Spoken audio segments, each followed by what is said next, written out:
The barn door hung open like a mouth waiting to swallow her whole. And Delilah Owens stood at the threshold with her heart pounding so hard she thought it might crack her ribs. She had never defied her father before. Not once in 20 years. But tonight the music still hummed in her bones, and she could not make it stop.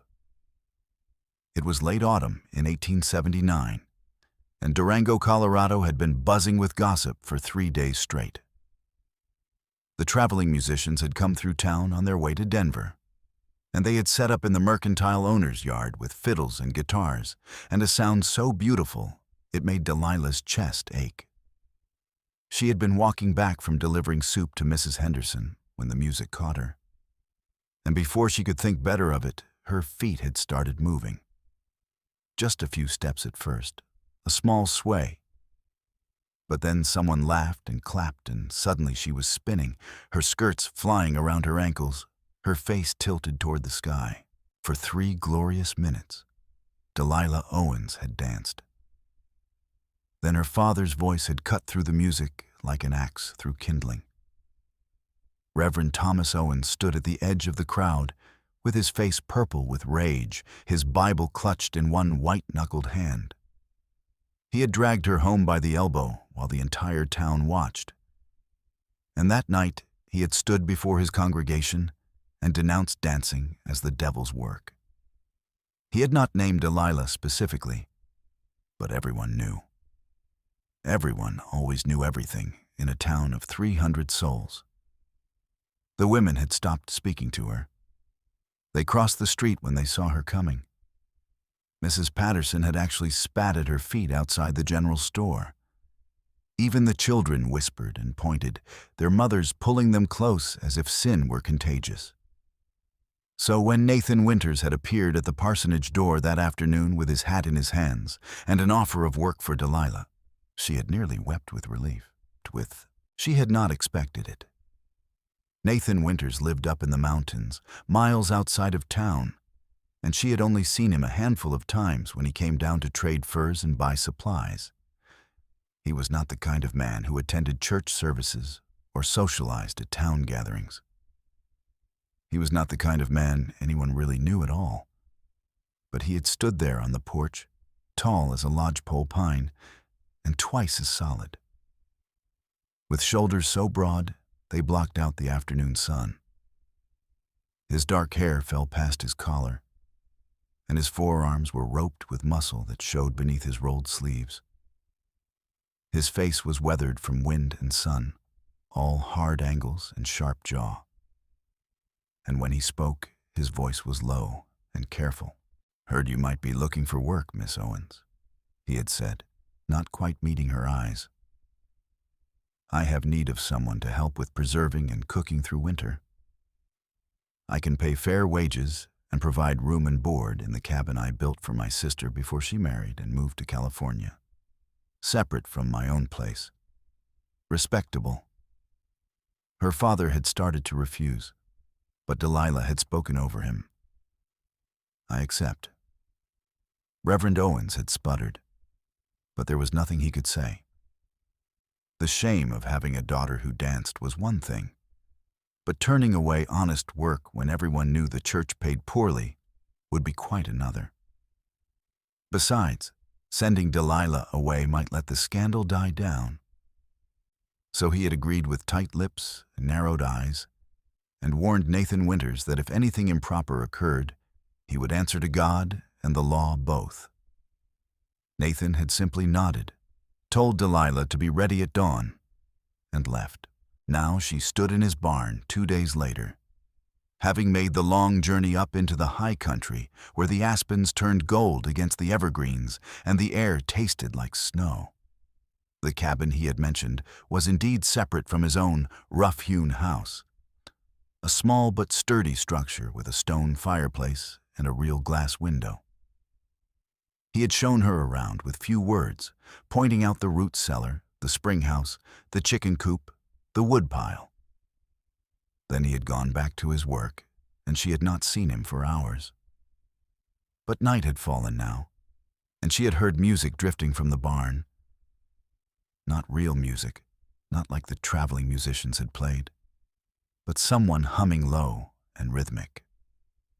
She had followed the sound without thinking, drawn like a moth to lamplight. And now she stood frozen in the doorway, watching Nathan Winters dance. He moved with surprising grace for such a large man, his boots creating a steady rhythm on the packed earth floor. His steps were simple but sure, the kind of dance a person did alone when they thought no one was watching. His eyes were closed, and his face was peaceful. And Delilah realized with a shock that this was what she had felt 3 days ago. This freedom, this joy. Then his eyes opened and locked on hers. He stopped moving immediately, his body going rigid. For a long moment, neither of them spoke. The lantern hanging from a beam swayed slightly, making their shadows dance even though they stood still. "I am sorry," Delilah said quickly. "I heard the sound and I thought something might be wrong. I did not mean to intrude." Nathan stared at her, and she could not read his expression. Then, slowly, he relaxed. "You are not intruding. This is your home now, too. I should go back to the cabin. I did not mean to disturb you. Do you dance, Miss Owens?" The question hung in the air between them. Delilah felt her face grow hot. Not anymore. Because of what happened in town. So he had heard more than just that she needed work. He had heard the whole ugly story. Delilah lifted her chin. Yes, because of what happened in town. Nathan was quiet for a moment. Then he said, "Seems a shame to stop doing something that makes you happy just because other people do not understand it. You sound like you speak from experience." He nodded toward the barn floor. "I learned to dance from my mother. She was Scottish, came over when she was young. She used to say that dancing was praying with your whole body, that God gave us music and movement and joy for a reason. My father thought it was foolishness, but she would dance anyway, every night after the work was done. She taught me and my sisters before the fever took her. I am sorry for your loss. It was a long time ago."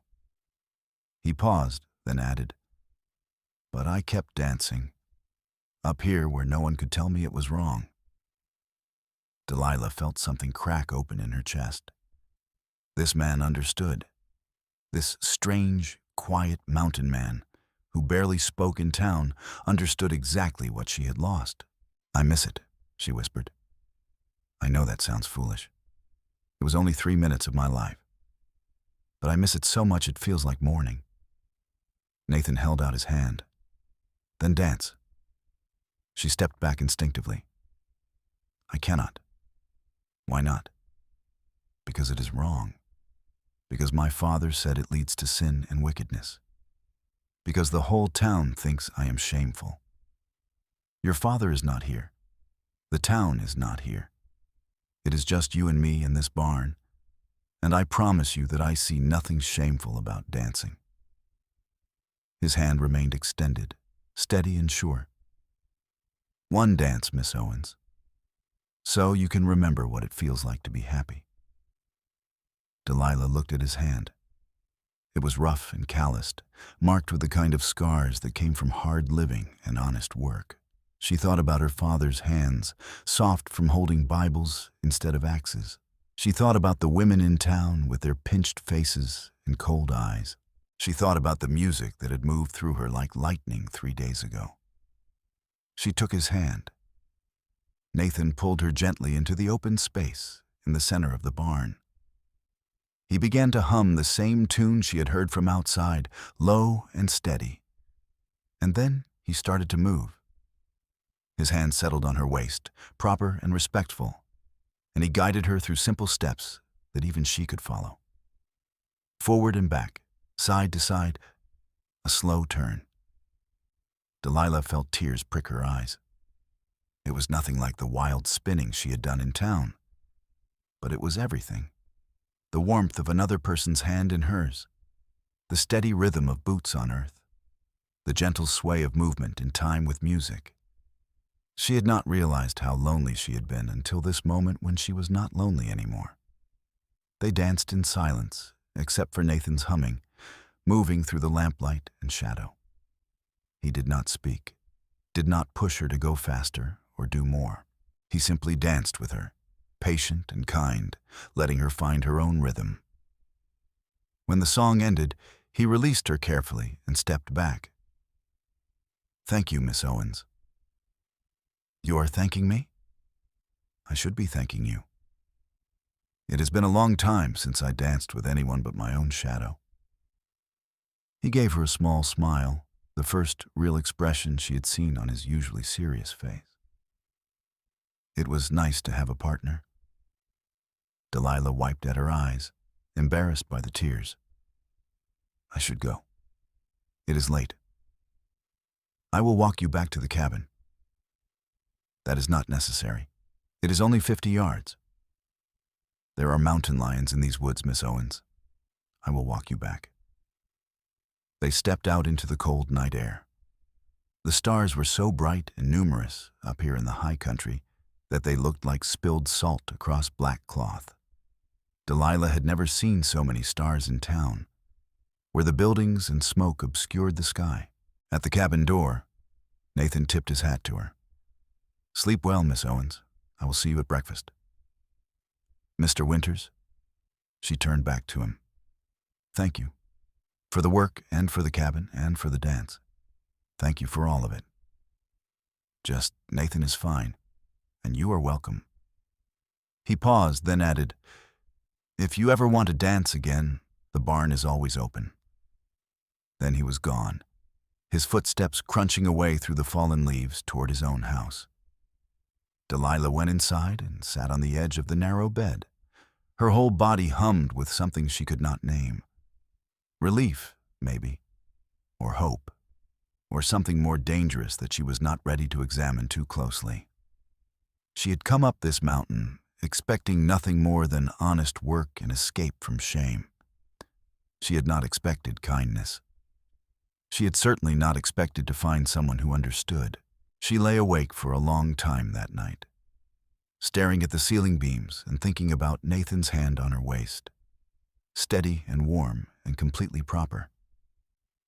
She thought about the way he had looked when he was dancing alone, peaceful and free. She thought about his words. "It is just you and me and this barn, and I promise you that I see nothing shameful about dancing." In the morning, she woke to the smell of coffee and wood smoke.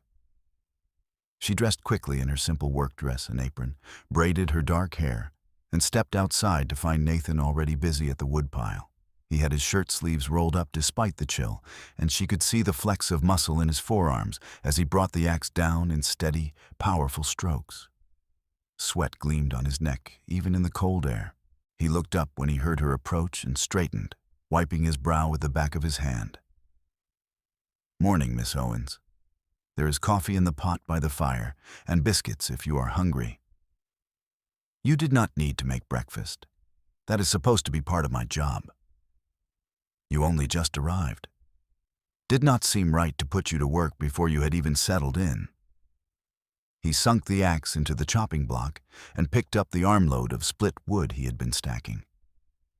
"Today I thought I could show you around the property proper, let you get your bearings.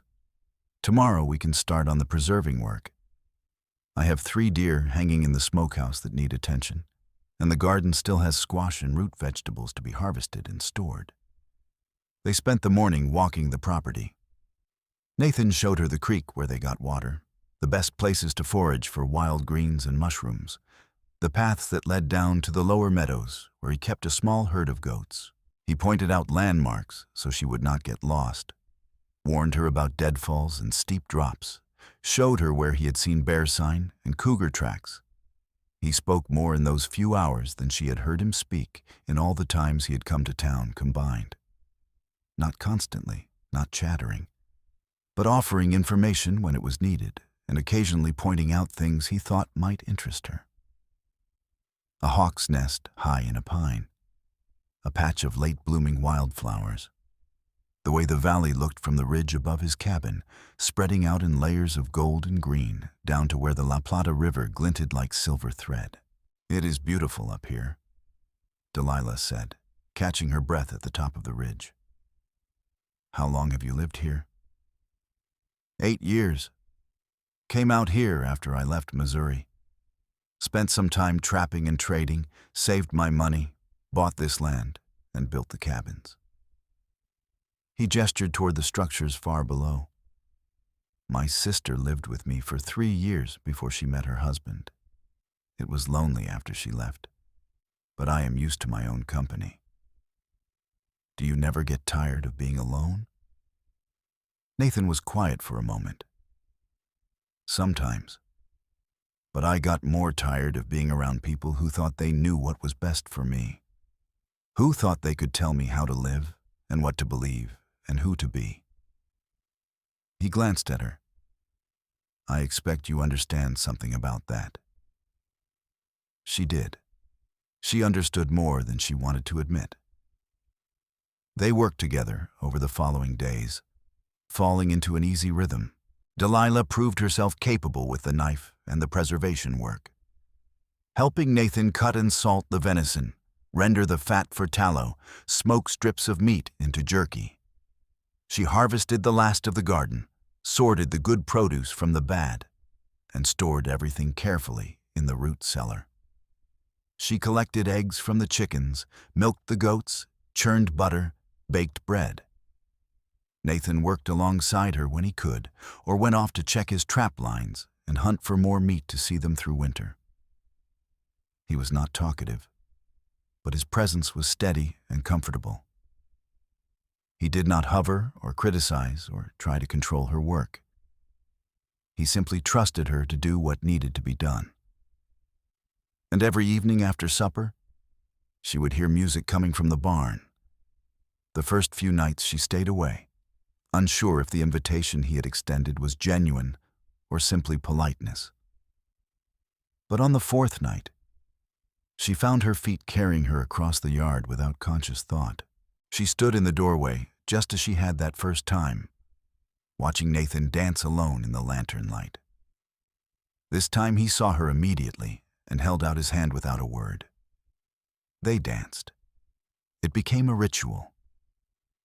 Every night after the work was done and the dishes were washed, they would meet in the barn. Sometimes Nathan hummed his mother's Scottish tunes. Sometimes he sang in a low, slightly off-key voice that made Delilah smile. Sometimes they moved in silence, with only the sound of their breathing and footsteps to mark the rhythm. Nathan taught her the dances his mother had taught him. He showed her how to do a simple reel, how to move through the steps of a waltz, how to spin under his arm without getting dizzy. He was patient when she stumbled, encouraging when she got it right, and always completely proper in the way he held her. But Delilah noticed things anyway. The warmth of his hand at her waist, the strength in his arms when he turned her, the way his dark eyes watched her face, intense and focused, as if she were the most important thing in his world in those moments. The way her heart beat faster when he pulled her close, even though there was still a respectable distance between them. She told herself it meant nothing. He was simply being kind. She was simply grateful. They were two lonely people finding comfort in movement and music, nothing more. But as autumn deepened into early winter, she began to suspect she was lying to herself. One evening in late October, they were dancing in the barn when Nathan suddenly stopped moving. Delilah looked up at him in concern. "Is something wrong?" He stared down at her, his expression troubled. "Miss Owens, I need to ask you something, and I need you to answer honestly." Her stomach tightened with sudden anxiety. "All right. Are you happy here?" Of all the questions she had been bracing for, that was not one she expected. "Yes," she said without hesitation. "I am happier here than I have been in a very long time. Even though you are far from town, even though you have no company but mine. Especially because I have no company but yours." The words were out before she could stop them, and she felt her face go hot. "I mean, you have been very kind, and I appreciate the work. And I just meant that it is peaceful here without people judging me all the time." Nathan's expression softened. "Delilah." It was the first time he had used her given name, and the sound of it in his deep voice made something flutter in her chest. "Yes?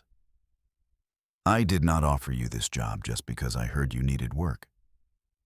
He took a breath, as if steeling himself. "I offered it because I could not stand to see the way those people treated you. I could not stand watching them shame you for something that should never have been shameful in the first place. And I thought, if I could give you a place where you did not have to feel that shame anymore, then maybe I could do something good in this world for once." Delilah's throat tightened. "That is the kindest thing anyone has ever done for me. I haven't been entirely selfless in this." His hand was still on her waist from the dance, and his thumb moved slightly, a small, unconscious gesture. "These past weeks have been the best I have known since my sister left. Having you here, working beside you, dancing with you in the evenings. It has made me remember what it is like to not be alone." "Nathan." She did not know what else to say. "I do not want to make you uncomfortable. If I am speaking out of turn, tell me and I will never mention it again. But I need you to know that I care for you, Delilah. More than I probably should. More than is maybe proper given how recently you came here." Delilah's heart was racing. She looked up into his face. This serious, honest, kind man who had given her sanctuary when everyone else had given her scorn. "You are not speaking out of turn?" "No? No." She took a breath. "I care for you too. I have been trying not to, because it seemed too soon and too foolish, and I did not want to be one of those silly women who falls for the first man who shows her kindness. But it is not just kindness, is it? It is the way you understand, without me having to explain. It is the way you make me feel safe. It is the way you look when you dance, like you are exactly who you are meant to be. I care for you so much it frightens me."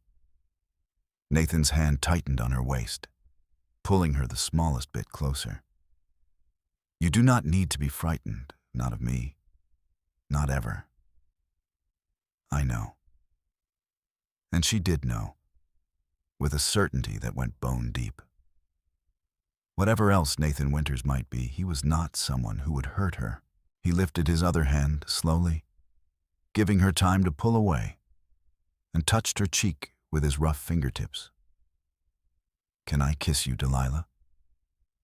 She nodded, not trusting her voice. He bent his head and kissed her with a gentleness that made her eyes sting with tears. His lips were warm and careful, and he tasted like coffee and pine smoke. The kiss lasted only a moment before he pulled back, searching her face. "Was that all right?" "Yes." Her voice came out as barely a whisper. "More than all right." He smiled then, a real smile that transformed his entire face. "Good. Because I have been wanting to do that for about 2 weeks now, and I was starting to worry I had lost my mind." She laughed, surprised by the joy that bubbled up in her chest. 2 weeks? Only 2 weeks? Well, the first few days I was still trying to convince myself I had no business noticing how pretty you were. But then you smiled at one of the chickens when you were collecting eggs, and I was done for. I smiled at a chicken. It was a very nice smile. Delilah laughed again, and Nathan pulled her close, wrapping his arms around her in an embrace that felt like coming home. She pressed her face against his chest and felt the steady beat of his heart, solid and real and true. They stood like that for a long time, swaying slightly in place. Then Nathan resumed his humming, and they danced again. But this time, when he held her, it was different.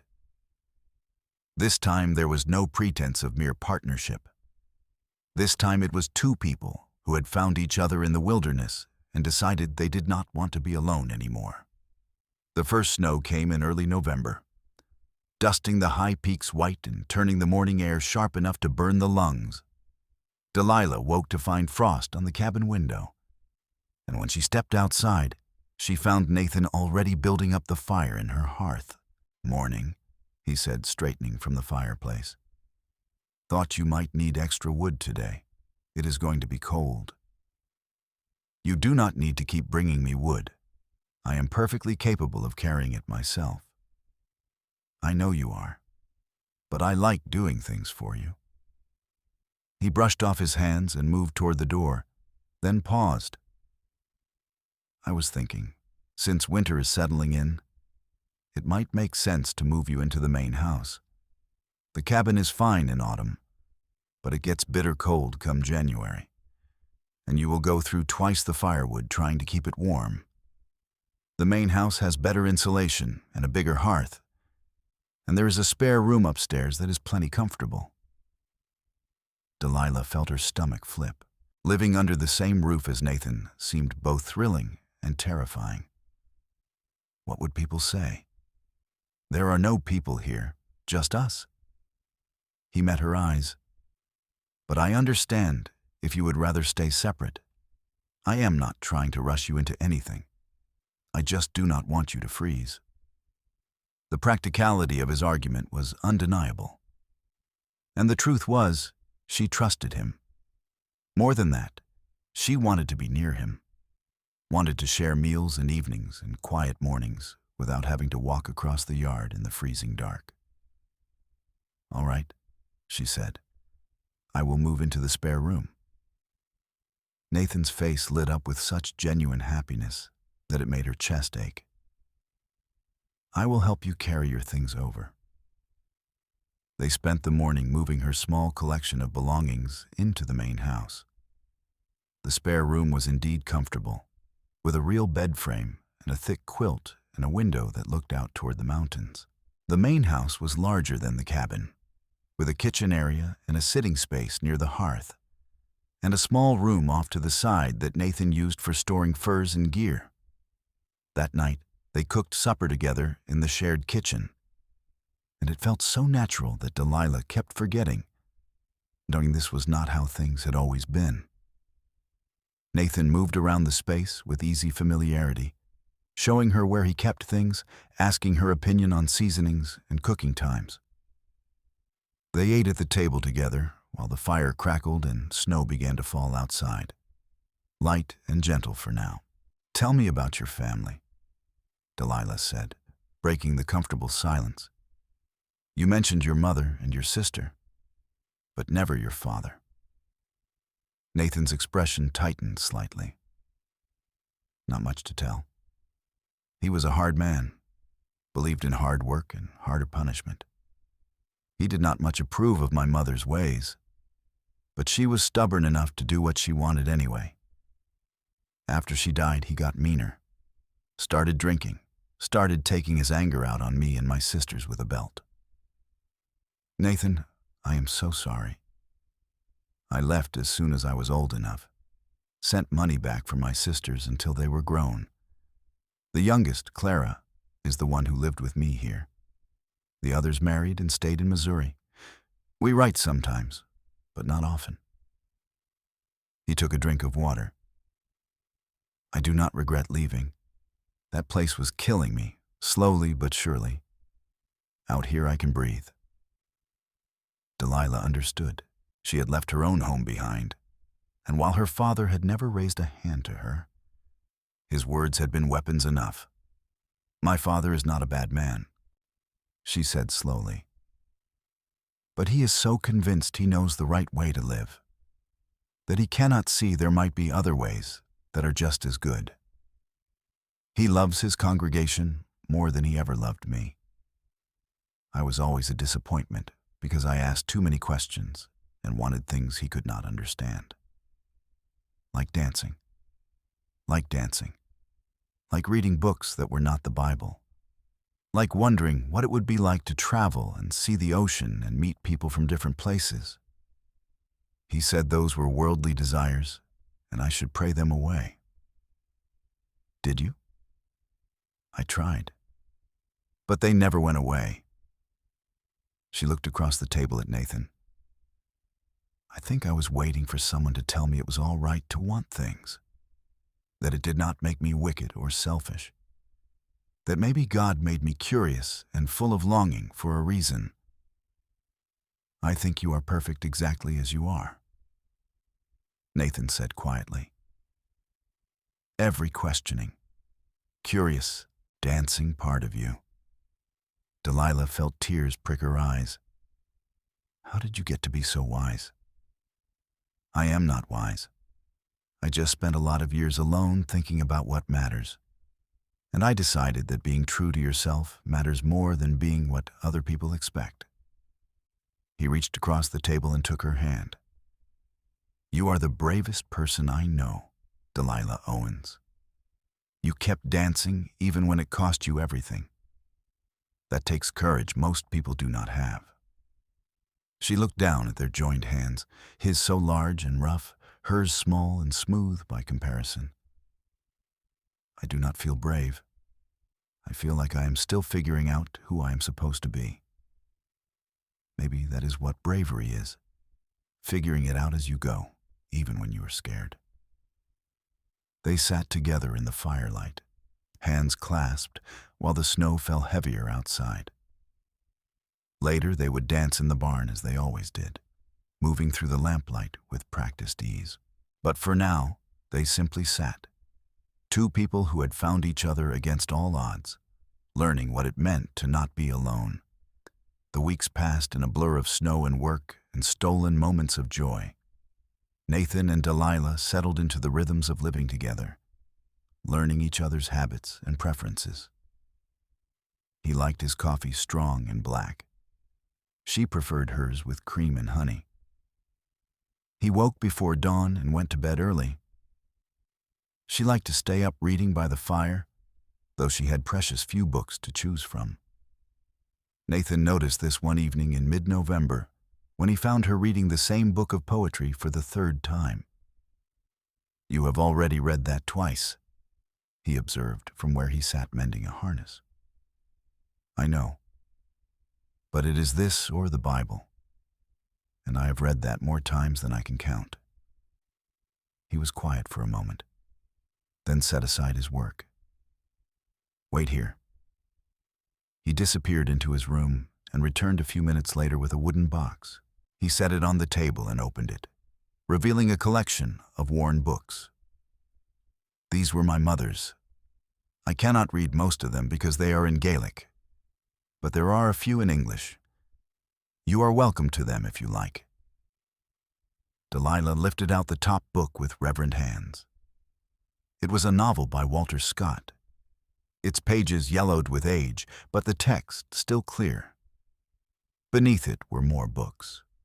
A collection of Scottish poetry, a volume of Shakespeare, a book about natural history, even a cookbook with handwritten notes in the margins. Your mother must have been remarkable, she said softly. She was. I wish you could have known her. She would have liked you. Delilah spent the next several evenings absorbed in reading, while Nathan worked on winter repairs and preparations. They developed a comfortable routine of working in companionable silence, occasionally reading passages aloud to each other or sharing thoughts on what they were doing. One night, Delilah looked up from her book to find Nathan watching her with an expression she could not quite read. What is it? She asked. I was just thinking how right this feels. You being here, us being together, like this is how things were always meant to be. She set down the book and moved to sit beside him on the floor near the hearth. It does feel right, does it not? I keep waiting for something to go wrong, for this to turn out to be too good to be true. Nothing is going to go wrong. He wrapped his arm around her shoulders, and she leaned into his warmth. We are building something good here, Delilah. Something real. She tilted her face up to look at him. I love you, Nathan. I know it has only been a few months, and maybe I should wait to say it. But I do. I love you. His eyes searched hers, and she saw wonder there, and joy, and something that looked like relief. I love you too. Have loved you since the night you stood in the barn doorway and watched me dance. Maybe even before that, when you stood on my porch and accepted my offer, even though you had no reason to trust me. He kissed her then, deeper than before, and Delilah felt heat bloom through her entire body. His hands came up to cup her face, gentle despite their roughness, and she kissed him back with everything she had. When they finally broke apart, they were both breathing hard. Marry me, Nathan said, the words tumbling out in a rush. I know it is too soon, and I should court you properly, and I have no ring to offer. But marry me anyway. Stay here with me forever and build a life with me. Dance with me every night until we are too old to move. Say yes. Delilah's heart felt like it might burst. Yes, yes, of course, yes. Nathan let out a whoop of joy and swept her up in his arms, spinning her around despite the low ceiling. She laughed and held on tight, dizzy with happiness. When he set her down, they were both grinning like fools. We should go to town and tell your father, Nathan said. Ask for his blessing properly. Delilah's smile faded. He will never give it. You know that. He will say I am rushing into sin, that I have been compromised living up here with you. He will make a scene. Then we will get married without his blessing. But I think you deserve the chance to try, at least. He is still your father. She knew he was right, even though the thought of facing her father made her stomach twist with anxiety. All right, we will go to town. They made the journey to Durango 3 days later, riding down the mountain on Nathan's 2 horses through snow that was ankle-deep in places. It was a cold, clear day, and Delilah's breath misted in the air as they rode. Nathan stayed close beside her, occasionally reaching over to squeeze her hand in reassurance. The town looked different to her now, smaller, less important. She had spent her whole life thinking Durango was the center of the universe, but now she knew better. The center of her universe was riding beside her on a bay gelding, with his hand ready to catch hers whenever she needed it. They stopped first at the parsonage. Delilah's mother answered the door, and her eyes went wide when she saw her daughter. Delilah, we did not expect you. She looked past her to Nathan, and her expression grew wary. Mr. Winters. Hello, Mother. Is Father home? He is in his study. Come in. Come in out of the cold. They stepped inside the house that had been Delilah's home for 20 years. It felt strange and foreign now, as if she had been gone for decades instead of months. Her mother fussed nervously, offering coffee and food, clearly unsure what to make of this visit. Reverend Owens appeared in the doorway of his study, his face stern. Delilah, I did not expect to see you until spring. Hello, Father. She took a breath and reached for Nathan's hand. We have come to tell you that Mr. Winters has asked me to marry him, and I have accepted. We wanted to inform you and ask for your blessing. The silence that followed was deafening. Reverend Owens stared at them, his face slowly turning red. You cannot be serious. I am completely serious. You have only known this man for a few months. You have been living alone with him in the wilderness with no chaperone. The scandal alone. There is no scandal, Father. Nathan has been a perfect gentleman. We have separate rooms. He has treated me with nothing but respect and kindness. And you expect me to believe nothing improper has occurred? Nathan spoke for the first time, his voice calm and steady. "Nothing improper has occurred, Reverend. Your daughter's reputation is intact. I love her, and I want to marry her properly and make her my wife in the eyes of God and the law both. That is why we are here. You barely know her. She barely knows you. This is foolishness." "I know her better than you ever did," Nathan said, and there was steel in his voice now. "I know that she is kind and brave and clever. I know that she works harder than anyone I have ever met. I know that she deserves to be happy, and I intend to spend the rest of my life making sure she is. Can you say the same?" Reverend Owens drew himself up, his face purple with rage. "How dare you come into my home and speak to me this way? You have corrupted my daughter, filled her head with sinful ideas about dancing and worldly pleasures. I should never have allowed her to go with you. You allowed me to go because you were ashamed of me," Delilah said quietly. "Because I embarrassed you in front of your congregation. Do not pretend this was about protecting me. I was trying to protect you from yourself, from your own willful, sinful nature. I am not sinful for wanting to dance, Father. I am not wicked for wanting to be happy. And I am not asking for your permission. I am 20 years old, and I can make my own choices. I came here out of respect to tell you I am getting married. I hoped you might be happy for me, but I see that was foolish." Her mother had tears streaming down her face. "Delilah, please, do not leave like this." "I am sorry, Mother. But I cannot stay where I am not wanted." She looked at her father one last time. "I hope someday you can see that I am still your daughter, and I am not a disappointment just because I am different from what you wanted. But I will not wait for that day. I have a life to live." She turned and walked out, Nathan close behind her. They were halfway down the porch steps when her father called out, "If you do this, do not expect to come back. If you marry this man, you are no longer my daughter."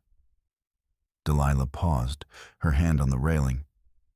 She felt Nathan tense beside her, ready to defend her or support her or whatever she needed. She looked back at her father standing in the doorway, this man who had shaped so much of her life, and felt surprisingly little. "I can live with that," she said. They rode away from the parsonage without looking back. Delilah's eyes burned with tears, but she held her head high. Nathan reached over and took her hand, squeezing it tight. "I am proud of you," he said. "I just lost my family." "No, you just left people who did not deserve you. That is different." He pulled his horse closer so their knees touched.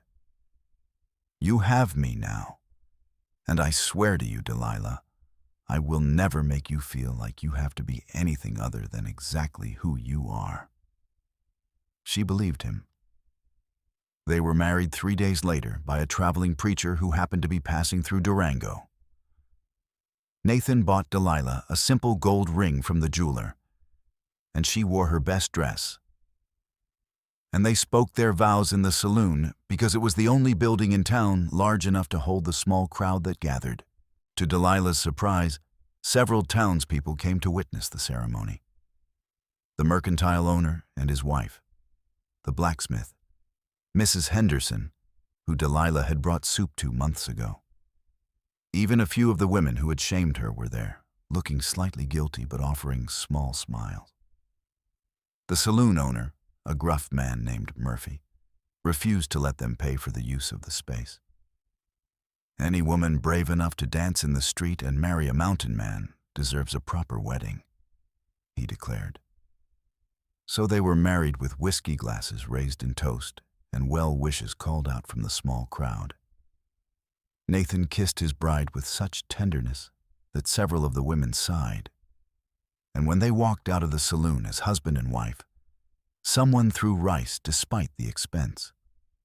They spent their wedding night at the boarding house, in a room with a real feather bed and curtains on the window. Nathan carried Delilah over the threshold, and she laughed at the old-fashioned gesture. "I thought mountain men did not care about traditions," she teased. "This mountain man cares about doing right by his wife." He set her down gently and cupped her face in his hands. "Are you all right? I know today was not easy." "I am better than all right. I am married to the man I love, and I do not have to hide or feel ashamed anymore. I am free, Nathan." He kissed her then, slow and deep, and they came together as husband and wife, with the snow falling softly outside and the future stretching bright and promising before them. They returned to the mountain the next morning, back to the cabin that was now truly their home. The spare room stood empty now, because Delilah had moved her things into Nathan's room, into their room. They worked through the winter side by side, tending the animals and keeping the fires burning and dancing every evening in the barn, no matter how cold it got outside. Nathan proved to be everything Delilah had hoped for in a husband. He was patient and kind, strong and steady, protective without being controlling. He encouraged her to read and think and ask all the questions she wanted. He taught her to shoot a rifle and set traps and read the signs of weather in the clouds. He made her laugh with his dry humor and held her close when she woke from nightmares about her father's rejection. And they danced. Every single night without fail. They went to the barn and moved together in the lamplight, sometimes to Nathan's humming, sometimes to songs Delilah remembered from her childhood, sometimes in perfect silence, with only their heartbeats to keep time. Dancing became their prayer, their meditation, their way of saying things words could not capture. Winter gave way to spring, and the mountain came alive with color. Delilah planted a garden in the cleared space behind the cabin, working the soil with her own hands and feeling a deep satisfaction as the seeds began to sprout. She kept chickens and goats, made cheese and butter, preserved and pickled and baked. She became strong in ways she had never been in town, her hands calloused and capable, her body lean with muscle from the constant work. One evening in late June, as they were finishing supper, Delilah set down her fork and said, "I think I might be with child." Nathan froze, his eyes going wide. "You think?" "I am fairly certain. I am late, and I have been feeling ill in the mornings. It could be something else, but I do not think it is." He was around the table in an instant, dropping to his knees beside her chair and taking her hands. "A baby? We are going to have a baby?" "Yes, I think so." "Are you happy?" "Happy? Delilah, I am over the moon." He pressed his face against her stomach, his arms wrapping around her waist. "A baby. Our baby." She ran her fingers through his hair, feeling her own joy rise to match his. "I was worried you might think it was too soon." "It is perfect timing. Everything about you is perfect timing." He looked up at her with wonder in his eyes. "You are going to be a wonderful mother. And you are going to be an amazing father." They held each other in the fading light, making plans and dreaming dreams about the child they would raise in these mountains, far from judgment and shame and narrow-minded rules. Their child would grow up knowing that dancing was holy, that questions were welcome, that being true to yourself was the bravest thing you could be. The baby came in late February of 1881, born during a winter storm that howled around the cabin like a living thing. Nathan delivered his son with his own hands, following the instructions in the medical book they had purchased in town months earlier. It was terrifying and messy, and the most incredible experience of Nathan's life. They named him Jacob Thomas Winters, the middle name a small olive branch to Delilah's father, even though they had not spoken in over a year. Jacob had dark hair like his father and his mother's bright, curious eyes. And from the moment he arrived, he was clearly going to be strong-willed and loud. Delilah recovered slowly from the birth, and Nathan proved his worth as a husband by taking care of everything. He cooked and cleaned, tended the animals, changed diapers, walked the floor with a crying baby in the middle of the night. He did it all without complaint, because that was what you did when you loved someone. As spring returned, Delilah regained her strength. They took Jacob outside to see the mountain awakening, wrapped in blankets against the chill. They showed him the sky and the trees and the creek running high with snowmelt. And they danced with him between them, swaying gently in the barn, while Nathan hummed the old Scottish tunes his mother had taught him so many years ago.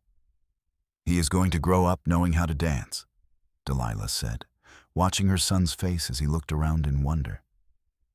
"He's going to grow up free." "Just like his mother," Nathan agreed. The years passed in a blur of joy and hard work and deep contentment. Jacob grew into a sturdy, adventurous boy who loved helping his father with the traps and following his mother through the garden. They had 2 more children, a daughter named Ruth in 1883 and another son named Samuel in 1886, and the cabin rang with laughter and noise. Nathan built an addition onto the house to give them more room. He taught his children to hunt and track and survive in the wilderness. He taught them to be kind and honest and brave. And every single night, without fail, he danced with his wife in the barn, while the children watched or slept or sometimes joined in with their own clumsy, joyful steps. Delilah's mother came to visit once, when Jacob was 3 years old. She came alone, without telling her husband, riding up the mountain on a borrowed horse with tears streaming down her face.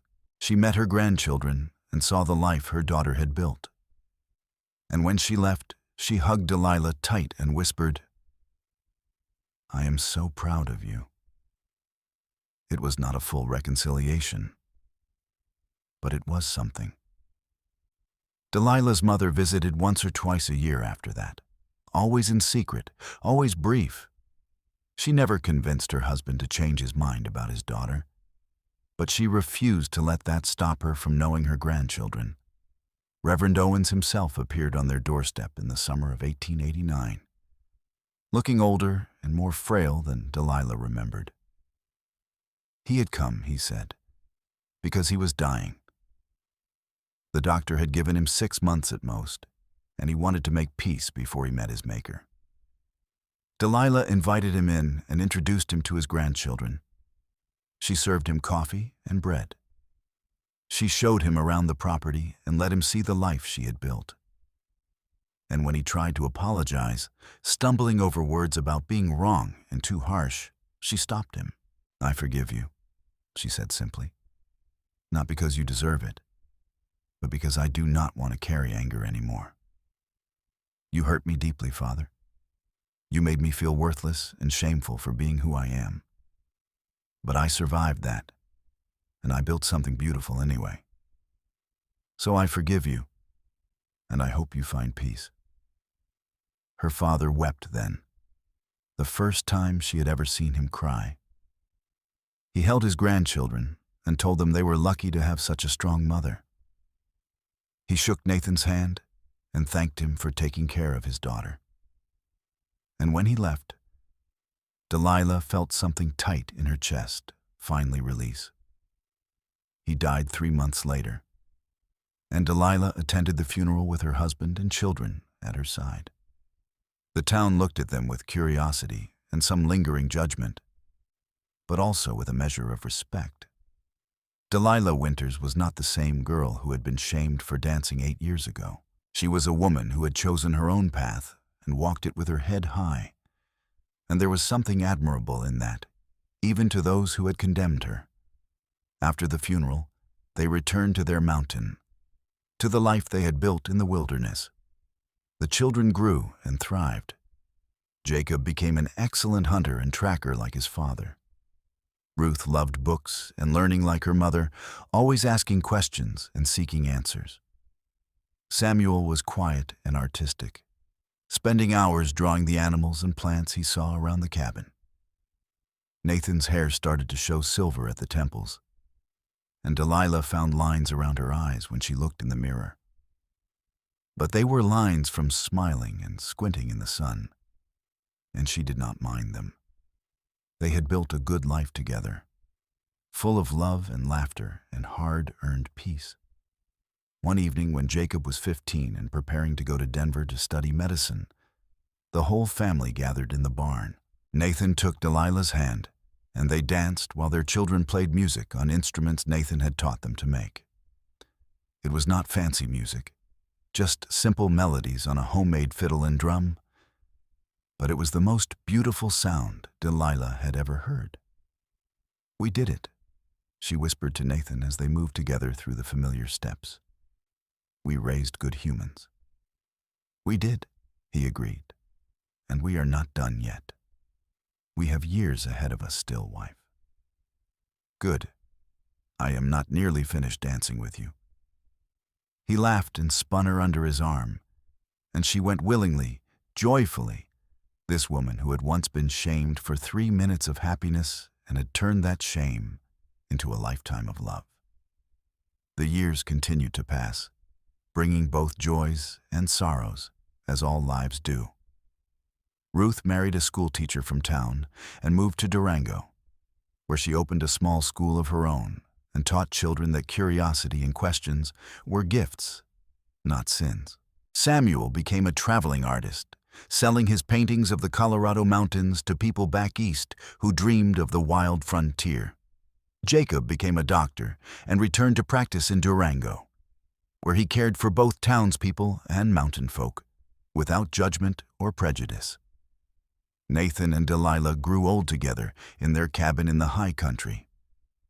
They slowed down as the years took their toll, but they never stopped dancing. Even when Nathan's joints ached and Delilah needed help climbing the stairs. They met in the barn every evening and moved together through the steps his mother had taught him so long ago. One spring evening, when they were both in their 60s, Nathan and Delilah stood in the barn as the sun set behind the mountains, painting the sky in shades of gold and crimson. Nathan's hair was white now, and his powerful frame had grown leaner with age. But his eyes still held that same intense focus when he looked at his wife. Delilah's dark hair was streaked with silver, and her hands were gnarled from decades of hard work, but she still moved with grace when Nathan took her in his arms. "Do you remember the first time we danced?" Nathan asked as they swayed to music only they could hear. "Of course.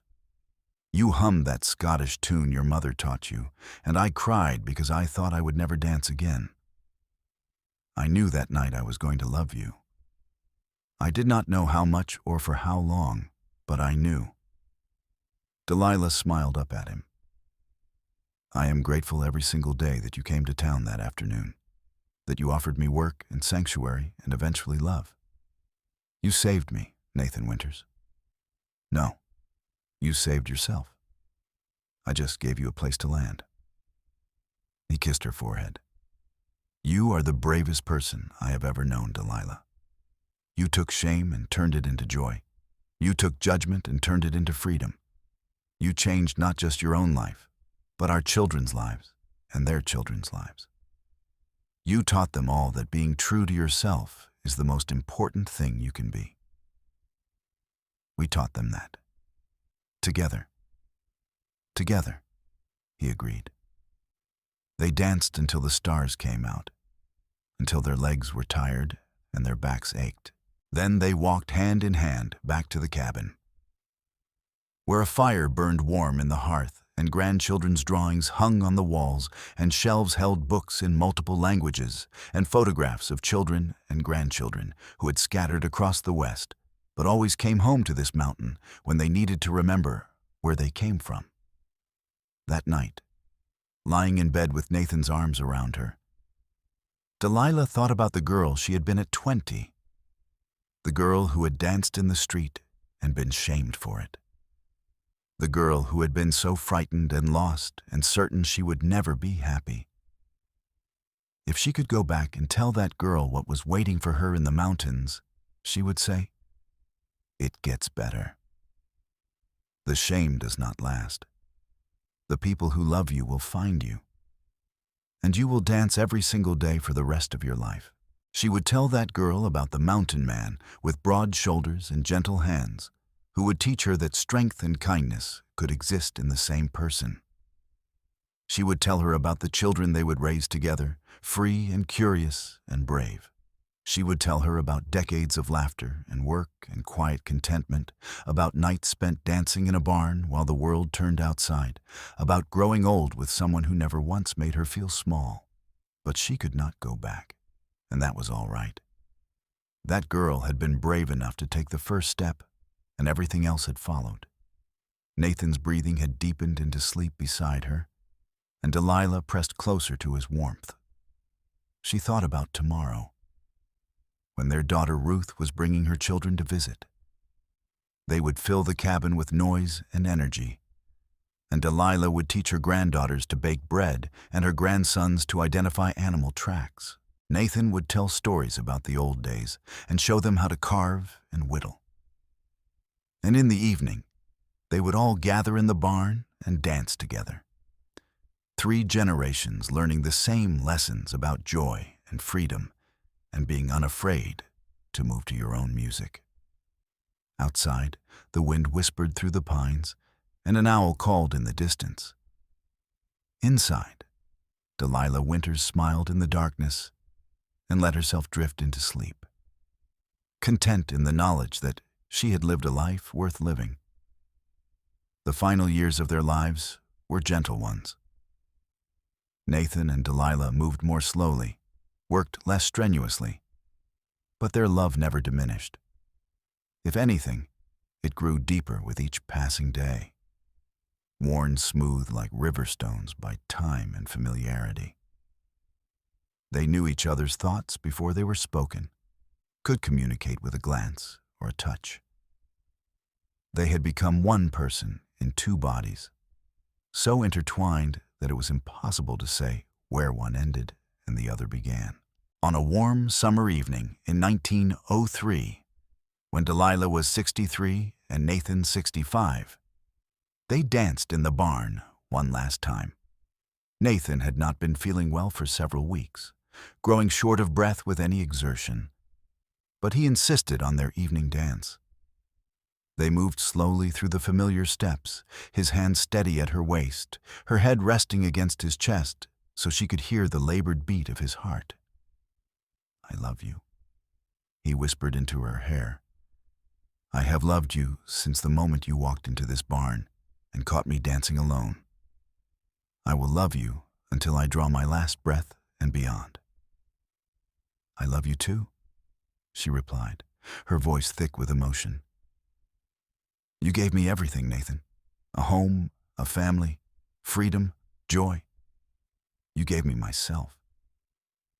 They swayed together in the lamplight, and when the song ended, Nathan kissed his wife with all the tenderness of their 42 years together.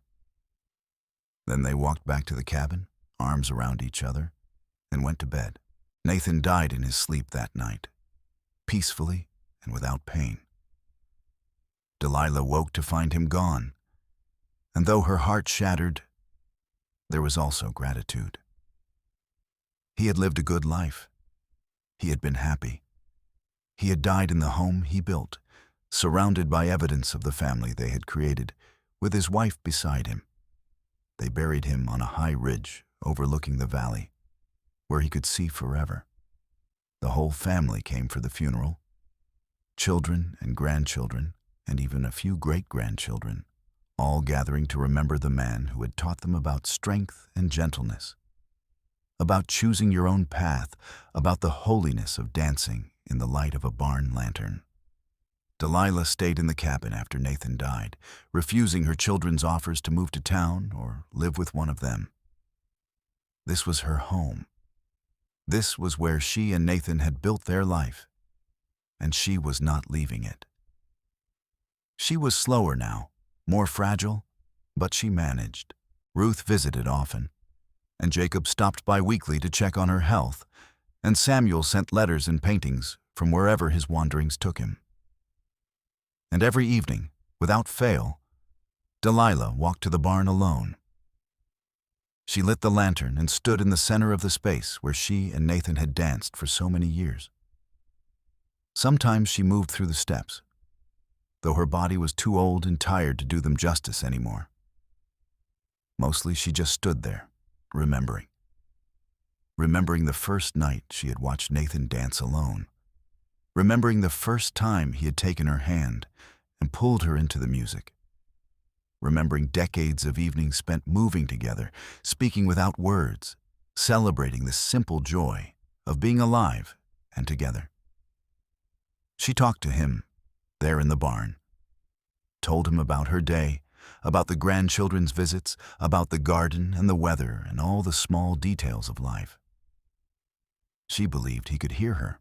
She believed his spirit lingered in this place where they had been so happy, waiting for her to join him. Delilah lived for 3 more years after Nathan's death, growing frailer but never losing her fierce independence or her joy in life. She told stories to her great-grandchildren about the old days, about how their great-grandfather had rescued her from shame and taught her to dance. She taught them the Scottish tunes Nathan's mother had taught him, ensuring that the music would live on through another generation. On a cold March morning in 1906, Delilah Winters died in her sleep at the age of 66. She was found by Ruth, who had come for her weekly visit, lying peacefully in the bed she had shared with Nathan for so many years. On the table beside her was her mother's old book of poetry, open to a verse about love that lasts beyond death. They buried her beside Nathan on the high ridge, and at the funeral, Ruth told stories about her parents' love affair. She told about the preacher's daughter who was shamed for dancing, and the mountain man who danced with her in his barn. She told about how they had built a life together based on mutual respect and deep love, about how they had raised children to be brave and kind and true to themselves. And after the service, the whole family gathered in the barn where Nathan and Delilah had danced for so many years. Someone brought a fiddle, and someone else had a guitar, and they played the old Scottish tunes while the family danced together. Children and grandchildren and great-grandchildren, all moving in the lamplight just as Nathan and Delilah had done, celebrating life and love and the courage to be yourself even when the world says you should be ashamed. The cabin stood for many more years, maintained by Ruth and her family as a reminder of where they came from. The barn became a place of gathering, where the extended family came together every summer to dance and remember. The story of Nathan and Delilah passed into family legend, told and retold to each new generation as a reminder that true love exists, that courage can overcome shame, and that sometimes the bravest thing you can do is simply be yourself. And if you stand in that barn on certain summer evenings when the light is just right, some say you can still see them. A mountain man with broad shoulders and a preacher's daughter with dancing feet, moving together through eternal steps. Their love as real and solid as the mountains themselves, undiminished by death or time or the passage of years. They dance in the lamplight forever. These two souls who found each other against all odds and built something beautiful from the ashes of shame and judgment. Their story became more than just family legend. It spread through the valleys and mountains of Colorado, passed from person to person, until it became a tale that mothers told their daughters and fathers told their sons. It became a story about choosing love over fear, about choosing freedom over conformity, about the revolutionary act of deciding that your own happiness matters more than other people's approval. Decades later, when women fought for the right to vote and to own property and to make their own choices about their lives, people would remember Delilah Owens Winters, the preacher's daughter who danced when she was told not to, who married the man she loved despite her father's objections, who built a life on her own terms in the wilderness.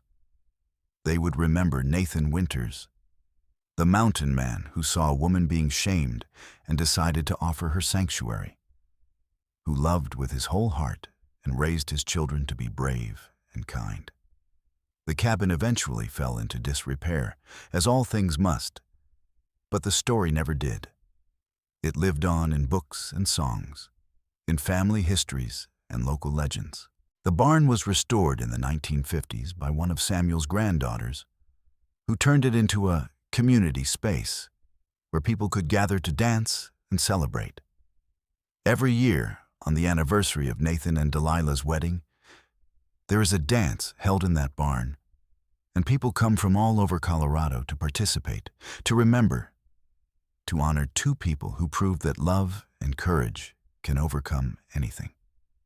The land itself passed through the family, protected and preserved by each generation. The ridge where Nathan and Delilah are buried became a place of pilgrimage for those seeking courage or comfort, or simply a reminder that true love exists. Their headstones, simple and weathered, stand side by side overlooking the valley they loved. And visitors often leave wildflowers or dance in the clearing nearby, offering their own prayers of movement and music.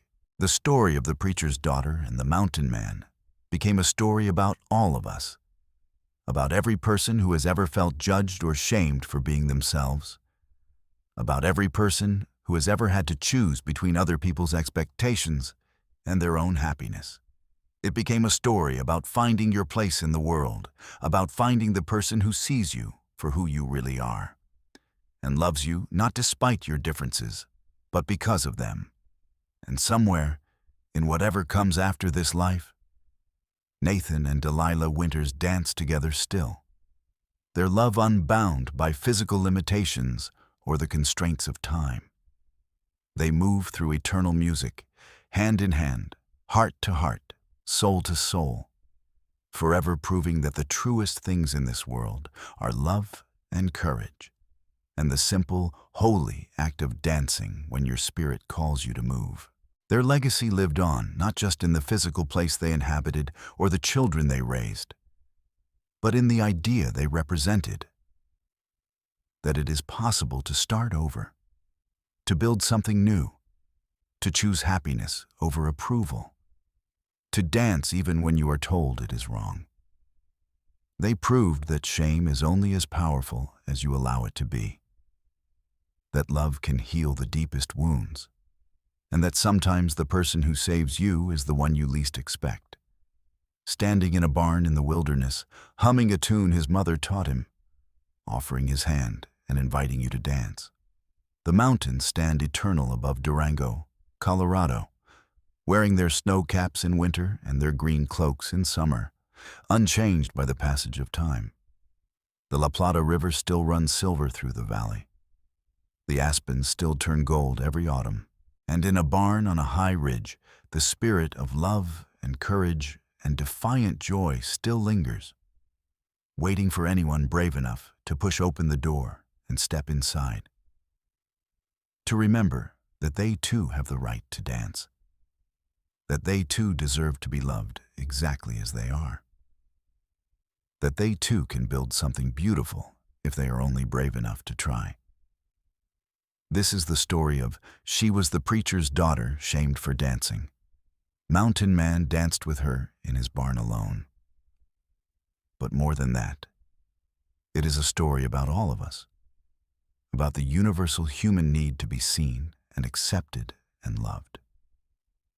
It is a story that reminds us that the judgments of small-minded people do not have to define us, that there is always another path if we are brave enough to take it, and that somewhere out there is a person who will see our shame and offer us sanctuary instead, who will take our hand and dance with us in the lamplight and build a life with us that is more beautiful than anything we could have imagined. And perhaps that is the greatest lesson of all, that love finds us when we need it most, that courage comes when we reach for it, and that the truest form of prayer is moving through this world as your most authentic self, dancing to your own music, choosing joy over judgment, and loving with your whole heart even when it is terrifying to do so. Nathan and Delilah Winters did all of that. They lived fully and loved completely. They raised children who understood that being different is not shameful, that questioning is not sinful, that dancing is holy. They built a legacy that outlasted their physical lives and continues to inspire people more than a century later. And every evening, in barns and living rooms and community centers across Colorado and beyond, people dance. They move to music both heard and unheard. They spin and sway and step. They hold their partners close and let the rhythm move through them. Some of them know the story of Nathan and Delilah. Some of them do not. But all of them are carrying on a tradition that two brave people started in a barn in the mountains more than a century ago. The tradition of refusing to be ashamed, of choosing love, of dancing even when the world says you should stand still. This is their story, complete and whole, a life fully lived and a love fully realized.